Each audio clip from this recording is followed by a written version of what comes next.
Hello student, good morning and welcome to my channel pro education. तो आज है 13 सितंबर और मैं लेकर आई हूँ आज के करंट अफेयर का मोस्ट इम्पोर्टेंट क्वेश्चन, जो बहुत ही सेलेक्टिव क्वेश्चन है और आने वाले सारे एग्जाम्स के लिए मोस्ट इम्पोर्टेंट है। तो प्लीज़ मेरे वीडियो को लाइक कर दीजिएगा, शेयर कर दीजिएगा और मेरे चैनल को सब्सक्राइब कर लीजिएगा और बेल आइकन प्रेस कर लीजिएगा ताकि आने वाले वीडियो का नोटिफिकेशन आपको मिल सके। और इस वीडियो के PDF का लिंक डिस्क्रिप्शन बॉक्स में है, आप वहाँ से PDF डाउनलोड कर सकते हैं। तो चलिए शुरू करते हैं आज के करंट अफेयर का फर्स्ट क्वेश्चन। तो आज का पहला क्वेश्चन है, स्टार्टअप के लिए आई स्टार्टअप 2.0 कार्यक्रम को किसने लॉन्च किया है? तो इसका राइट आंसर होगा ऑप्शन डी, ICICI बैंक। तो ICICI बैंक के द्वारा आई स्टार्टअप 2.0 कार्यक्रम को शुरू किया गया है और यह कार्यक्रम स्टार्टअप के लिए शुरू की गई है, जिसमें बैंक द्वारा कस्टमर्स को 3 वेरिएंट के करेंट अकाउंट उपलब्ध कराए जाएंगे, जो प्लेटिनम, गोल्ड और सिल्वर के रूप में उपलब्ध होगी और जिसमें प्रमोटर्स के लिए प्रीमियम सेविंग, कर्मचारियों के लिए सैलरी अकाउंट और डेडिकेटेड रिलेशनशिप मैनेजर के साथ कई अतिरिक्त सेवाएं भी उपलब्ध कराई जाएगी। तो इसको शुरू किया है ICICI बैंक ने, जिसका फुल फॉर्म होता है industrial credit and investment corporation of India, यानी कि भारतीय औद्योगिक ऋण और निवेश निगम। हेडक्वार्टर है मुंबई, महाराष्ट्र। चेयरमैन है गिरीश चंद्र चतुर्वेदी और इसके MD एंड CEO हैं संदीप बख्शी। तो इस क्वेश्चन में बात हो रही है ICICI बैंक की। तो ICICI बैंक और प्रूडेंशियल PLC का joint venture IIC prudential life insurance company ने हाल ही में वॉइस चैटबॉट लीगो को लॉन्च किया है और ICICI बैंक ने हाल ही में होम उत्सव वर्चुअल प्रॉपर्टी प्रदर्शनी को शुरू करने की घोषणा की है। तो ICICI बैंक ने हाल ही में आई स्टार्टअप 2.0 कार्यक्रम को शुरू किया है और इसके साथ ही इस क्वेश्चन में दिए गए ऑप्शन को भी डिफाइन कर लेते हैं। तो इस क्वेश्चन का फर्स्ट ऑप्शन है फेडरल बैंक, जिसने हाल ही में स्वतंत्र क्रेडिट कार्ड को लॉन्च किया है। केनरा बैंक, जिसने विशेष गोल्ड लोन बिजनेस वर्टिकल को शुरू किया है और BOB बैंक यानी कि बैंक ऑफ बड़ौदा को हाल ही में enhanced access and service excellence 2.0 index में प्रथम स्थान मिला है। नेक्स्ट क्वेश्चन है, यूनिसेफ ने हाल ही में किसे बाल अधिकार अभियान का सेलिब्रिटी एडवोकेट नियुक्त किया है? तो इसका राइट आंसर होगा ऑप्शन बी, आयुष्मान खुराना। तो आयुष्मान खुराना हाल ही में बाल अधिकार अभियान के सेलिब्रिटी एडवोकेट नियुक्त हुए हैं और उन्हें यूनिसेफ के द्वारा बच्चों के अधिकारों के लिए चलाए जा रहे अभियान फॉर एवरी चाइल्ड के लिए नया सेलिब्रिटी एडवोकेट नियुक्त किया गया है और वे सेलिब्रिटी एडवोकेट के तौर पर बच्चों के खिलाफ हो रही हिंसा को रोकने के दिशा में काम कर रहे यूनिसेफ का समर्थन करेंगे। तो यहाँ बात हो रही है यूनिसेफ की, जिसकी स्थापना हुई थी 11 दिसंबर 1946 में।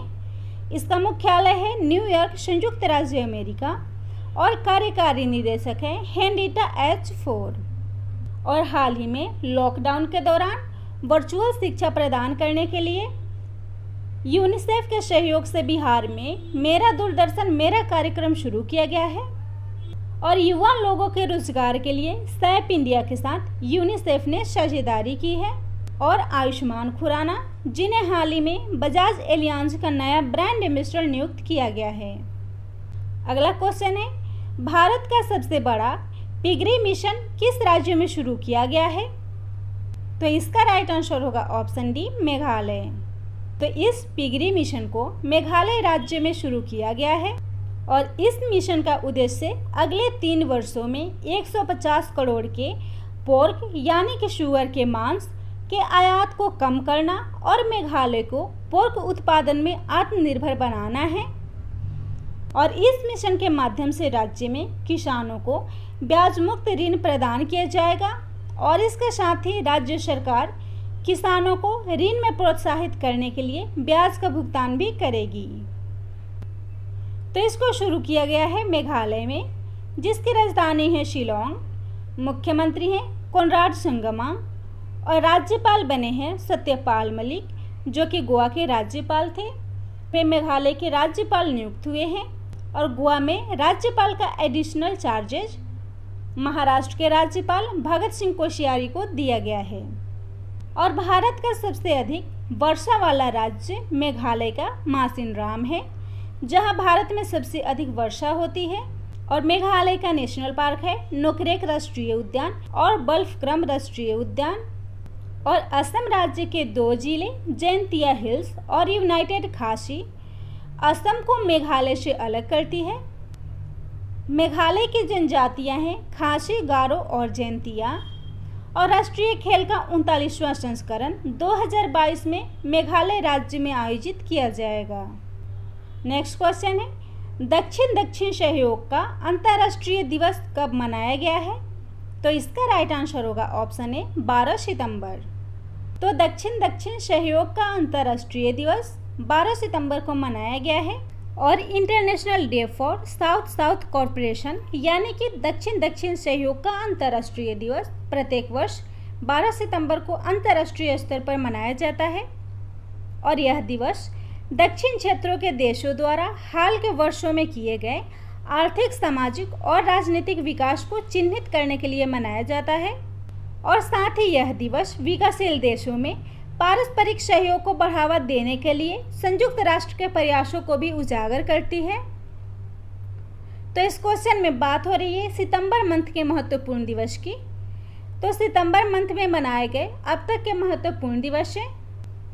5 सितंबर को अंतर्राष्ट्रीय चैरिटी दिवस और राष्ट्रीय शिक्षक दिवस, 1 से 7 सितंबर तक राष्ट्रीय पोषण सप्ताह के रूप में, और 7 सितंबर को international day of clean air for blue skies, 8 सितंबर को अंतर्राष्ट्रीय साक्षरता दिवस, 9 सितंबर को शिक्षा को हमलों से बचाने का अंतर्राष्ट्रीय दिवस, और 10 सितंबर को वर्ल्ड सुसाइड प्रिवेंशन डे मनाया गया है। नेक्स्ट क्वेश्चन है, सैरोड पोर्ट्स नामक सिस्टम को किसने लॉन्च किया है? तो इसका राइट आंसर होगा ऑप्शन बी मनसुख मंडाविया।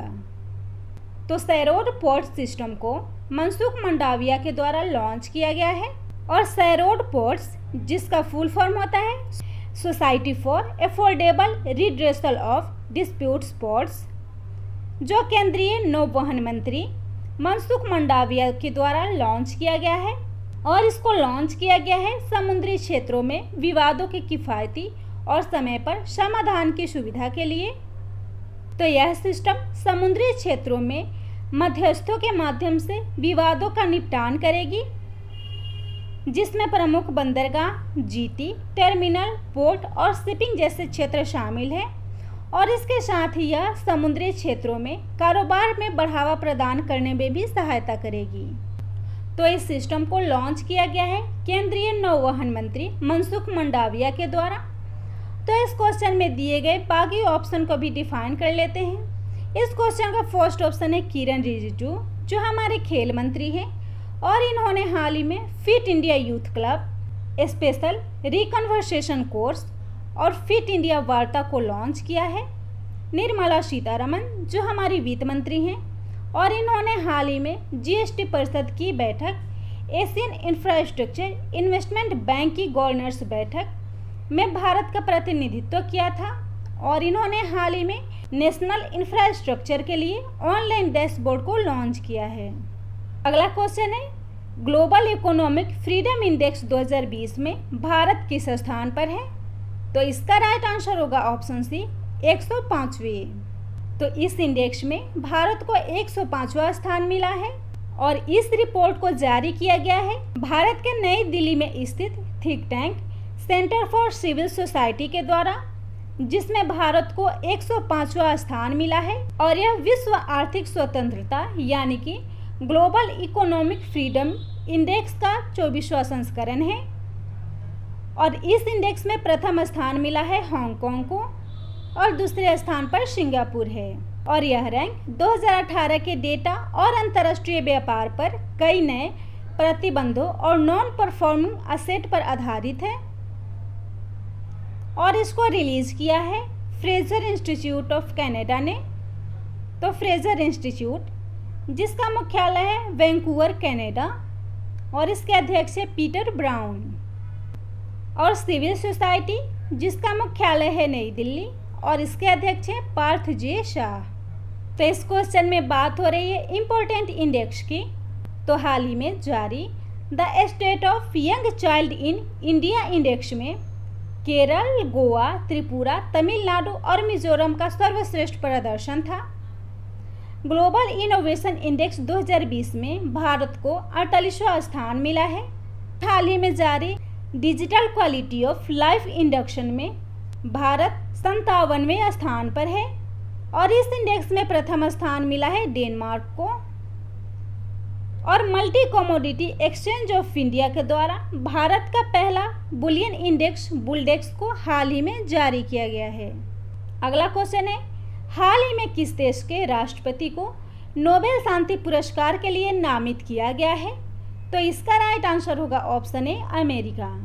तो अमेरिका के राष्ट्रपति डोनाल्ड ट्रंप को नोबेल शांति पुरस्कार के लिए नामित किया गया है और संयुक्त राज्य अमेरिका के 45वें राष्ट्रपति डोनाल्ड ट्रंप को इजराइल और संयुक्त अरब अमीरात के बीच एक समझौते में मध्यस्थता की उनकी भूमिका के लिए नोबेल शांति पुरस्कार 2021 के लिए नामित किया गया है।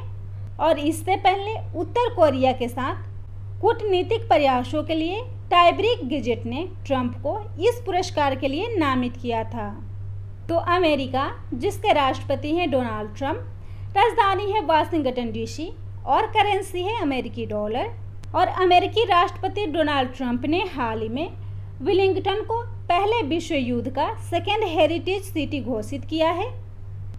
और अमेरिकी नौसेना में अफ्रीकी मूल की लेफ्टिनेंट मैडलिन स्वीगल पहली अश्वेत महिला पायलट बनी है। और हाल ही में भारत और अमेरिका के बीच हिंद महासागर में नौसेना अभ्यास पासेक्स संपन्न हुआ है। और भारत के संविधान में मौलिक अधिकार को अमेरिका से लिया गया है। अगला क्वेश्चन है, हाल ही में किसने महिला PFA का player of the year award जीता है? तो इसका राइट आंसर होगा ऑप्शन डी बेथानी इंग्लैंड। तो बेथानी इंग्लैंड को महिला कैटेगरी का player of the year award से सम्मानित किया गया है। और बेथानी इंग्लैंड चेल्सी की रहने वाली हैं जिन्हें young player of the year award मिला है। और मैनचेस्टर सिटी के केविन डे ब्रूनो को पुरुषों की कैटेगरी में player of the year award से सम्मानित किया गया है। और साथ ही मैनचेस्टर सिटी के लॉरेन गांजा को PF मेरिट अवार्ड से सम्मानित किया गया है। तो इस क्वेश्चन में बात हो रही है PFA की, जिसका फुल फॉर्म होता है द प्रोफेशनल फुटबॉलर्स एसोसिएशन, जिसके द्वारा प्लेयर ऑफ द ईयर पुरस्कार दिया जाता है। और यह पुरस्कार उन खिलाड़ियों को दी जाती है जिन्होंने अंग्रेजी फुटबॉल में साल का सर्वश्रेष्ठ प्रदर्शन किया है। और इस पुरस्कार की स्थापना हुई थी 1973-74 में और इसके प्रथम विजेता थे नॉर्मन हंटर। तो इस क्वेश्चन में दिए गए ऑप्शन को भी डिफाइन कर लेते हैं। तो इस क्वेश्चन का फर्स्ट ऑप्शन है पूनम खत्री, जिन्हें हाल ही में वुशु विश्व चैंपियनशिप अवार्ड से सम्मानित किया गया है। और Lisa Campbell Canadian space agency की पहली महिला अध्यक्ष बनी है। और नाओमी ओसाका हाल ही में टेनिस रैंकिंग में शीर्ष स्थान पाने वाली पहली एशियाई महिला खिलाड़ी बन गई हैं। अगला क्वेश्चन है, हाल ही में किस देश की अभिनेत्री डायना रिग का निधन हो गया है? तो इसका राइट आंसर होगा ऑप्शन डी इंग्लैंड। तो डायना रिग इंग्लैंड की एक अभिनेत्री थी जिनका हाल ही में निधन हो गया है। और इस ब्रिटिश एक्ट्रेस डायना रिग को गेम ऑफ थ्रोन्स सीरीज में निभाई उनकी ओलेना टायरेल की भूमिका के लिए लोकप्रियता हासिल हुई थी। और उन्हें 1994 में मीडिया में अपनी भूमिका के लिए टोनी पुरस्कार और 1997 में रेबेका में अपनी भूमिका के लिए प्राइम टाइम एमी पुरस्कार से सम्मानित किया गया था। तो वे इंग्लैंड की अभिनेत्री थी। इंग्लैंड, जिसकी राजधानी है लंदन, प्रधानमंत्री हैं बोरिस जॉनसन और करेंसी है पाउंड स्टर्लिंग। तो इस क्वेश्चन में बात हो रही है इंग्लैंड की। तो हाल ही में इंग्लैंड के पूर्व ऑलराउंडर और दिग्गज क्रिकेटर डेविड कैपेल का निधन हो गया है। और इंग्लैंड के जेम एंडरसन 600 टेस्ट विकेट लेने वाले पहले तेज गेंदबाज बन गए हैं। अगला क्वेश्चन है, हाल ही में मूडीज ने 2021 में भारत का जीडीपी दर कितने प्रतिशत रहने का अनुमान लगाया है? तो इसका राइट आंसर होगा ऑप्शन बी -11.5%। तो मूडीज ने वित्त वर्ष 2021 में भारत का जीडीपी दर -11.5% रहने का अनुमान लगाया है। और मूडीज जो कि अमेरिका की एक रेटिंग एजेंसी है, इसने कोरोना वायरस महामारी के कारण भारत का जीडीपी दर -11.5% रहने का अनुमान लगाया है, जबकि इससे पहले मूडीज ने भारत का जीडीपी दर -4% रहने का अनुमान लगाया था। और इसके साथ ही मूडीज ने 2021-22 के लिए भारत का अर्थव्यवस्था 10.6% रहने का अनुमान लगाया है। तो मूडीज रेटिंग एजेंसी जो अमेरिका की एक रेटिंग एजेंसी कंपनी है, स्थापना हुई थी 1909 में। मुख्यालय है न्यूयॉर्क, संयुक्त राज्य अमेरिका, और इसका संस्थापक है जॉन मूडी। और जीडीपी यानी कि ग्रॉस डोमेस्टिक प्रोडक्ट, जो एक देश के भीतर उत्पादित सभी माल और सेवाओं के लिए किए गए कुल व्यय को कहा जाता है। और विभिन्न रेटिंग एजेंसियों के द्वारा 2020-21 में भारत के जीडीपी में लगाए गए अनुमान को भी देख लेते हैं। तो फिच ने 2020-21 में जीडीपी दर -5% रहने का अनुमान लगाया है। मूडीज ने -4% रहने का पूर्वानुमान लगाया था, जबकि अभी मूडीज ने -11.5% रहने का अनुमान लगाया है। केयर रेटिंग एजेंसी ने -6.4%, फिक्की ने -4.5%, एडीबी ने -4%, आरबीआई ने -1.5%, एसबीआई ने -6.8%, इकरा ने -9.5% और क्रिसिल ने -9% रहने का अनुमान लगाया है। अगला क्वेश्चन है, ब्रेकिंग द कोकून @40 पुस्तक को किसने लिखा है? तो इसका राइट आंसर होगा ऑप्शन ए राधा नायर। तो इस पुस्तक को राधा एम नायर के द्वारा लिखा गया है और 1 सितंबर 2020 को घोषित राधा एम नायर की पहली पुस्तक ब्रेकिंग द कोकून @40 को पूर्णा प्रकाशन के द्वारा पब्लिश किया जाएगा। और यह पुस्तक उनकी आत्मकथा है, जिसमें राधा नायर के जीवन के बारे में, उनके होम मेकर से लेकर कॉपीराइटर और विज्ञापन के प्रतिस्पर्धात्मक दुनिया में उनके द्वारा सीखे गए अनुभवों का संस्करण है। तो इस पुस्तक को लिखा है राधा नायर ने, जो उनकी पहली पुस्तक है। और राधा नायर की कुछ अन्य पुस्तकें हैं जिसका सह लेखन उन्होंने अवस्थी थिरुनल गौरी लक्ष्मीबाई के साथ किया था। और इन पुस्तकों में शामिल है the God who rules A kingdom और श्री पद्मनाभ स्वामी मंदिर की कहानी। तो इस क्वेश्चन में बात हो रही है बुक और ऑथर की। तो इस क्वेश्चन में दिए गए ऑप्शन को भी डिफाइन कर लेते हैं। इसका फर्स्ट ऑप्शन है रंजन गोगोई, जो भारत के मुख्य न्यायाधीश हैं और इनके द्वारा courts of India past to present नामक पुस्तक को लिखा गया है। सत्य नडेला, जो माइक्रोसॉफ्ट के सीईओ हैं और इन्होंने हिट रिफ्रेश नामक पुस्तक को लिखा है। और मनमोहन सिंह, जो भारत के पूर्व प्रधानमंत्री हैं, इन्होंने चेंजिंग इंडिया नामक पुस्तक को लिखा था। अगला क्वेश्चन है, दक्षिण भारत की पहली किसान रेल सेवा किस राज्य में शुरू की गई है? तो इसका राइट आंसर होगा ऑप्शन बी आंध्र प्रदेश।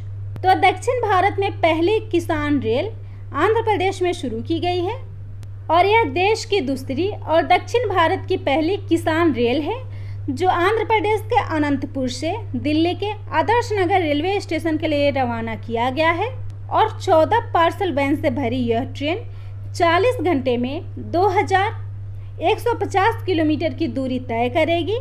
तो इसको शुरू किया गया है आंध्र प्रदेश में, जिसकी राजधानी है अमरावती और हैदराबाद। मुख्यमंत्री हैं YS जगनमोहन रेड्डी, राज्यपाल हैं विश्वभूषण हरिचंदन। तो यहाँ बात हो रही है आंध्र प्रदेश की। तो आंध्र प्रदेश के श्रीहरिकोटा में सतीश धवन स्पेस सेंटर स्थित है और आंध्र प्रदेश के वेदाद्री जिले में YSR वेदाद्री सिंचाई योजना शुरू की गई है। ऑनलाइन कचरा एक्सचेंज प्लेटफॉर्म को पहली बार आंध्र प्रदेश में स्थापित किया गया है और MSME को बढ़ावा देने के लिए रीस्टार्ट पैकेज शुरू की गई है। किसानों के लिए ई क्रॉप पहल को शुरू किया गया है। शिक्षा में गुणवत्ता को बढ़ाने के लिए निष्ठा कार्यक्रम के अंतर्गत इंटीग्रेटेड ट्रेनिंग शुरू की गई है। महिलाओं को साइबर क्राइम से बचाने के लिए ई रक्षाबंधन साइबर सुरक्षा कार्यक्रम शुरू किया गया है और महिलाओं के लिए YSR संपूर्ण पोषण योजना शुरू किया गया है और डूइंग बिजनेस इंडेक्स में आंध्र प्रदेश को प्रथम स्थान मिला है, जबकि भारत में साक्षरता के दम में सबसे खराब प्रदर्शन में आंध्र प्रदेश प्रथम स्थान पर है और साक्षरता के मामले में सबसे अच्छा प्रदर्शन केरल ने किया है। तो दक्षिण भारत में किसान रेल सबसे पहले आंध्र प्रदेश में शुरू किया गया है और भारत में किसान रेल सबसे पहले 7 अगस्त को महाराष्ट्र के देवलाली से बिहार के दानापुर के बीच में चलाई गई थी। तो अगर मेरा वीडियो आप लोग को अच्छा लगता हो तो प्लीज़ मेरे वीडियो को लाइक कर दीजिएगा, शेयर कर दीजिएगा और मेरे चैनल को सब्सक्राइब कर लीजिएगा और बेल आइकन प्रेस कर लीजिएगा ताकि आने वाले वीडियो का नोटिफिकेशन आपको मिल सके।